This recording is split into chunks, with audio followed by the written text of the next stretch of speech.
The 51st season of Dance St. Louis opens later this month. Joining us is Executive Director Janet Brown with more about this season. Thank you for being here today. Thank you for having me. For those who don't know, with a name like Dance St. Louis, what is that?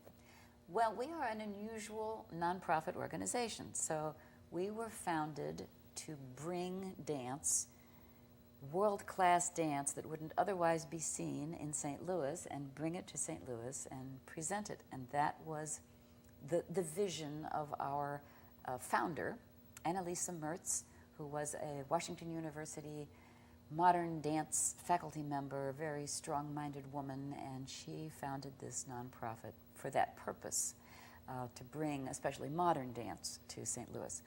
Now, over the 50 years, our mission has expanded, and now we have a big education program. We do a lot with the local dance community, but still, at the core of what we're doing, we're bringing world-class dance from, all over the world to St. Louis. And 51 years is quite a length of time to be out there doing something, so you must be doing something good. Tell me how you've changed from when you started 51 years ago to today.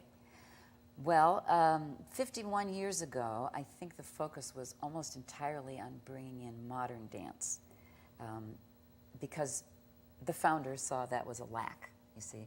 Over the years, that's changed a little bit.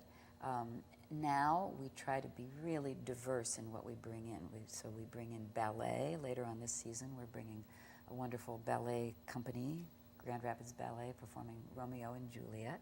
We bring in modern dance, and the first show in our season, which I'd like to tell you about, is a modern dance company. Well, let's talk about that. But Okay. we've got you brought some pictures here, so tell us what's going on in the pictures. Yes, well, that picture is the company, Grand Rapids Ballet, that we are presenting at the beginning of November. So that's our second show of the season.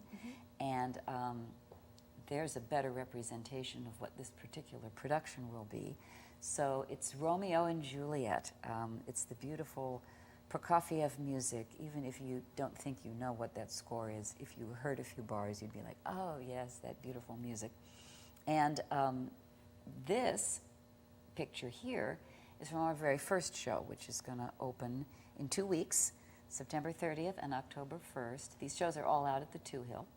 This is another scene from the same first show of the season, which is, the company is Bill T. Jones, Arnie Zane Company, and he is a very, Bill T. Jones has received the MacArthur Genius Award, he's received the Kennedy Center honors, and he is receiving, and there he is, and he is receiving an award from Washington University, Humanities Award, September 29th. So we're really collaborating in a great way with Washington University on this.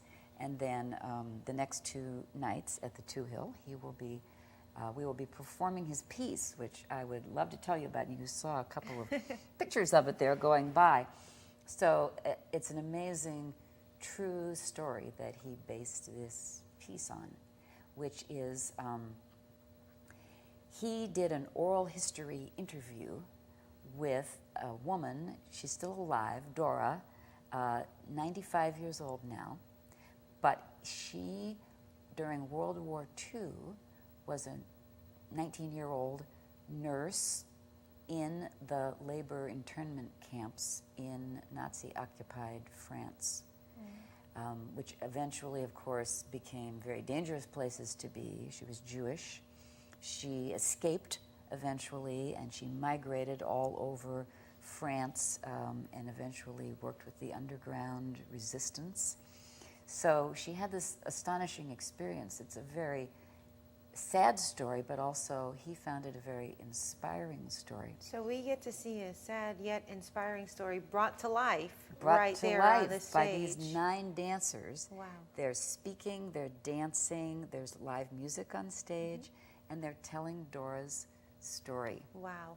We have to take a quick break, but when we come back, let's talk more about Dance St. Louis and what people can expect from that experience. We'll have more with Dance St. Louis after this. Stay with us.